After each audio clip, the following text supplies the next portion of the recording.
Amados, esse é o nosso 30º encontro e nós vamos tentar encerrar o capítulo 7 desse nosso 30º encontro, capítulo 7 do Evangelho de João.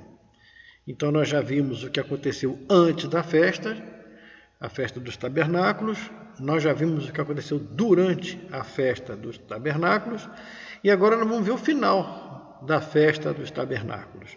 Então quem está acompanhando comigo vai ler comigo a partir do versículo 37 do Evangelho de João, como João nos relata esses fatos. Está dizendo assim: no último dia, o último dia da festa dos tabernáculos, o grande dia da festa, o último dia, o grande dia da festa, depois de uma semana em comemorações, acampados em cabanas, em barracas, chegou o último dia, o grande dia da festa. Nesse momento levantou-se Jesus e exclamou: se alguém tem sede, venha a mim e beba. No último dia da festa, no último dia da grande festa dos tabernáculos, Jesus se levanta e fala: se alguém tem sede, venha até mim e beba. Por que Jesus esperou o último dia dessa festa para fazer essa exclamação? Por que Jesus fez essa exclamação no último dia? O que estava acontecendo nesse momento para Jesus se levantar e exclamar: se alguém tem sede, venha a mim e beba? Então a gente precisa entender como era o último dia da festa dos tabernáculos para poder entender o que Jesus estava dizendo. Então vamos entender um pouquinho do que foi o último dia, o que era o último dia da festa dos tabernáculos. Olha só.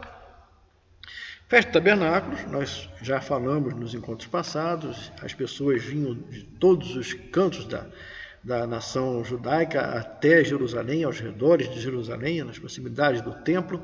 Ali moravam em barracas durante uma semana e celebravam nas barracas durante uma semana, relembrando o êxodo, relembrando a passagem pelo deserto. E essa festa durava uma semana. Cada dia da semana, um sacerdote deveria ir do templo até o tanque de Siloé, carregando um jarro de ouro.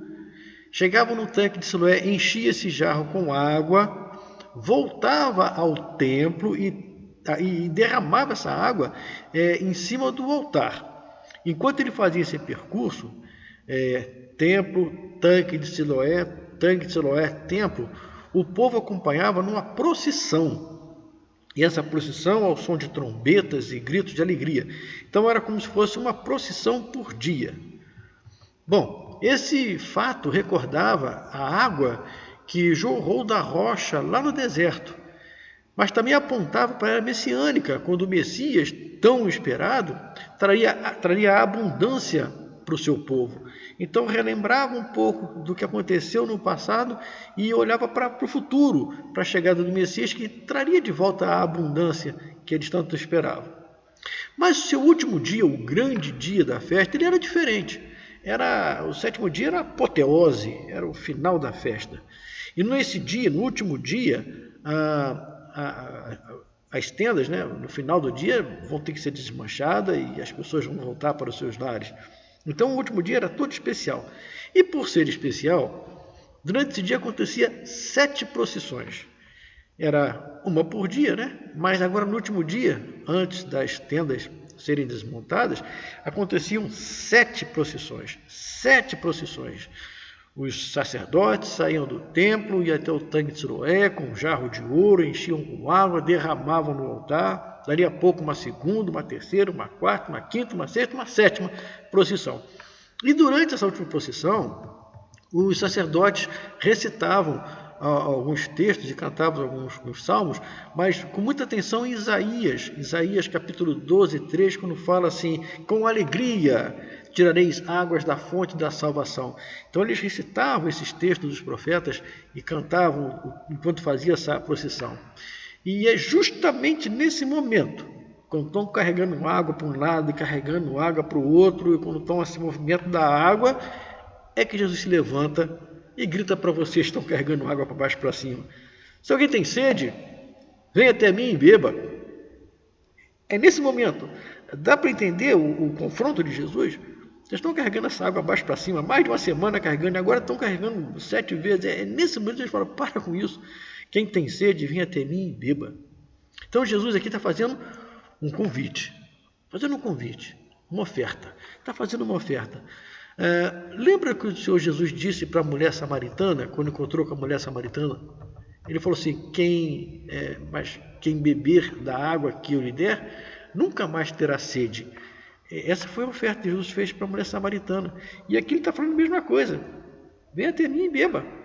João vai descrever as palavras de Jesus glorificado, lá no livro de Apocalipse 22:17, quando Jesus agora glorificado, ele fala, quem tem sede, venha, quem quiser receba de graça da água da vida. Jesus está afirmando então, eu sou a água da vida. Vamos tentar entender isso aqui? Onde a água, a vida, todo ser vivo precisa de água para continuar vivendo. Uns mais, como um peixe ou uma alface, e outros menos, como um camelo e um cacto. Mas a verdade é que todo ser vivo precisa de água para continuar vivo. Isso é fato. Jesus está dizendo que ele é a água viva que garante vida eterna. A vida na eternidade. A água, a H2O, a água que nós temos na torneira, nos rios, nos tanques, ela nos mantém vivos aqui, agora, na face desse planeta, nesse momento que nós estamos vivendo. E Jesus diz que ele é diferente, ele é uma água que dá vida eterna. Então Jesus está oferecendo vida eterna. E é só em Jesus que nós temos vida eterna. Não ter Jesus na eternidade é como viver nesse mundo aqui e agora sem água.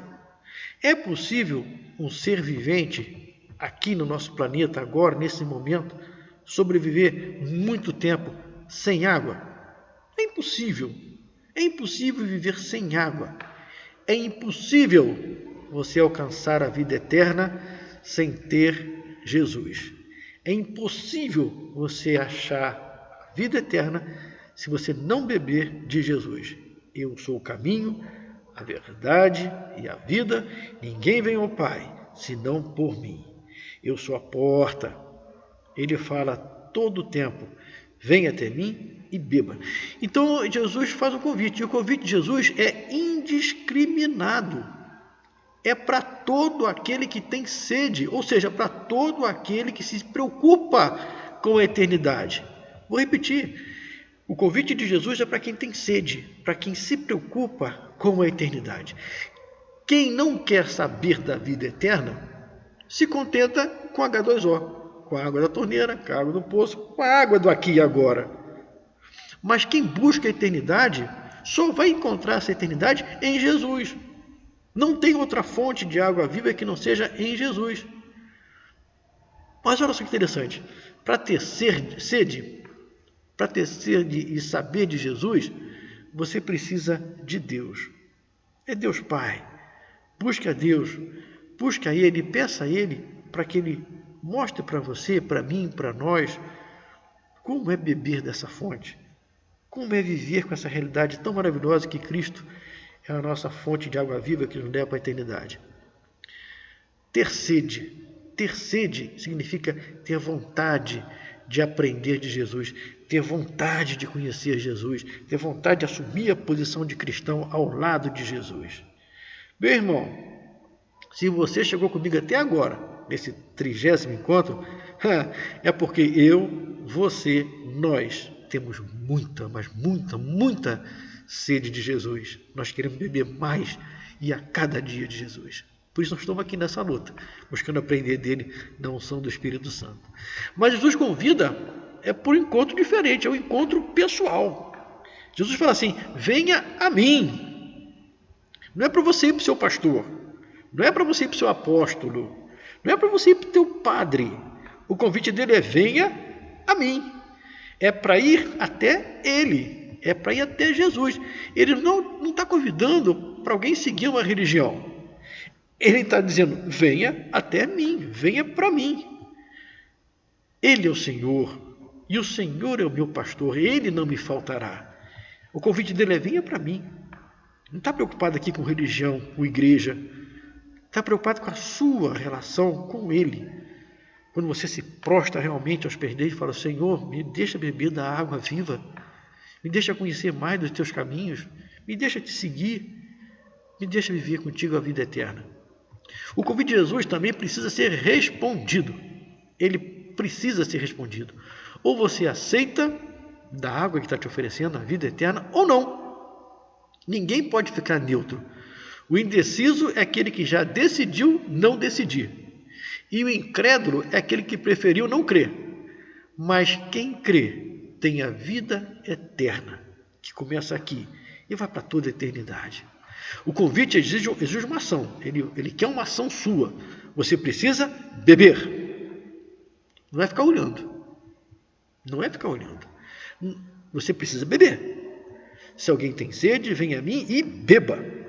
Não é ouvir sobre Jesus. Não é ler sobre Jesus. É beber da água viva. Se você não sabe como fazer isso, peça a Deus. Peça a Deus que a todos dá. Vamos voltar ao texto? Vamos ao texto. Voltamos ao texto então. Versículo 38. Jesus continua falando: quem crer em mim, como diz as Escrituras, que vocês, fariseus, todos conhecem, do seu interior fluirão rios de água viva. Ele estava se referindo aqui, nessa situação de fluir rios de água viva, a Ezequiel 47:1, a Ezequias 14:8. Ele estava referindo às Escrituras que eles tanto conheciam. 39. Isso ele disse com respeito ao Espírito que havia de receber os que nele crescem. Quem está dizendo isso aqui é João. João está dizendo que Jesus, quando falou que quem crê nele iria fluir rios de água viva do seu interior, João está falando. João fala: isso Jesus disse com respeito ao Espírito que haviam de receber os que nele crescem, pois o Espírito até aquele momento não fora dado. Nós estamos na festa dos tabernáculos. E depois da festa do tabernáculo vem a festa da Páscoa. Na festa da Páscoa o Senhor vai ser imolado por nossos pecados. Depois da festa da Páscoa vem a festa dos Pentecostes. E é na festa do Pentecoste que o Espírito Santo vem. Então nós temos 3 festas, 3 momentos.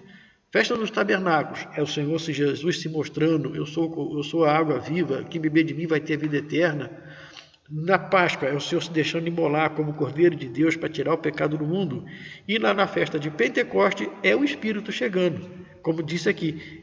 Isso ele disse com respeito ao Espírito Santo que haviam de receber os que nele crescem, pois o Espírito até aquele momento não fora dado. Por quê? Porque Jesus não havia sido ainda glorificado. Versículo 40. Então os que dentre o povo tinham ouvido essas palavras, que palavras? Quem crer em mim, do seu interior fluirão águas da vida, águas vivas. Essas pessoas que ouviram diziam: este verdadeiramente é um profeta. Este é verdadeiramente profeta. Então, uma parte da multidão começou a entender Jesus como profeta. E está certo, porque o Senhor Jesus é profeta, sacerdote e rei. Então, começaram a ver um lado da messianidade de Jesus: ele é profeta. Outros diziam: ele é o Cristo, ele é ungido, ele é o Senhor. Então, uma parte da multidão começou a ver Jesus como o Cristo. Ele é profeta, sacerdote e rei. Outros, porém, perguntavam: porventura o Cristo virá da Galileia? Eles tinham na cabeça deles que nada de bom poderia vir da Galileia. Galileia, para eles, era um lugar difícil, era um lugar onde houve muita miscigenação, onde houve muita idolatria, houve muita coisa ruim. Então, eles não acreditavam que da Galileia pudesse vir alguma coisa boa. 42. Não diz a Escritura que o Cristo vem da descendência de Davi, da aldeia de Belém, onde era Davi? Então, eles tinham consciência que o Senhor Messias, ele viria da descendência de Davi. Jesus é da descendência de Davi. E Jesus nasceu em Belém. Só que eles não sabiam que Jesus nasceu em Belém. Para eles, Jesus era um nazareno, nasceu no Nazaré, um galileu. Então, eles não acreditavam que Jesus poderia vir de Belém. Mas nós sabemos, hoje nós sabemos. Naquele momento, a maioria não sabia. 43. Assim, houve uma dissensão entre o povo por causa dele. Aí o povo dividiram as opiniões por causa dele. Alguns dentre eles queriam prendê-lo, mas ninguém lhe pôs a mão. Não lhe pôs a mão porque não era hora de ser imolado. 45. Voltaram, pois, os guardas que tinham sido enviados lá durante a festa para prender Jesus, agora eles voltam. Eles voltam à presença dos principais, do Sinédrio e fariseus, e eles perguntam, por que não o trouxeste? Os guardas voltaram de mão vazia, e nós já vimos essa passagem antes no estudo anterior, quando tratávamos de Nicodemos. Então nós vamos ver o seguinte, que os guardas que foram orientados a ir prender Jesus, voltam agora de mão vazia perante o Sinédrio. E olha o que acontece os guardas, olha que os guardas vão responder no versículo 46, jamais alguém falou como este homem.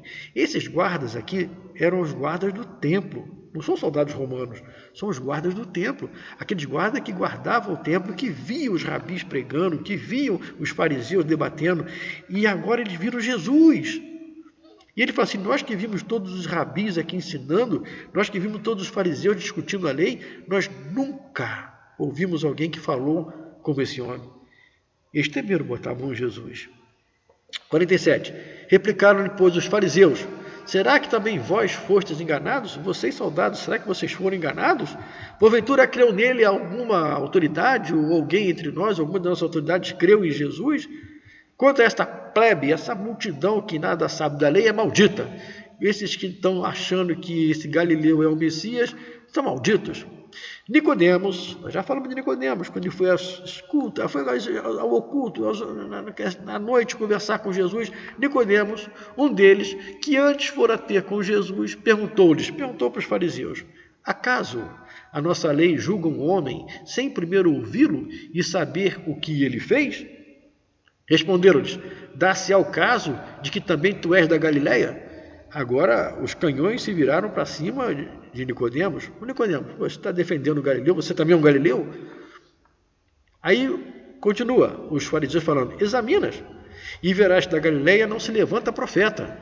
Então da Galileia não pode vir nada de bom. E ele vem da Galileia. Aí versículo 58. Acabou então as festas. Acabou e cada um foi para a sua casa. Jesus, entretanto, foi para o Monte das Oliveiras. Enquanto todos agora retornam para suas casas, Jesus vai para o Monte das Oliveiras.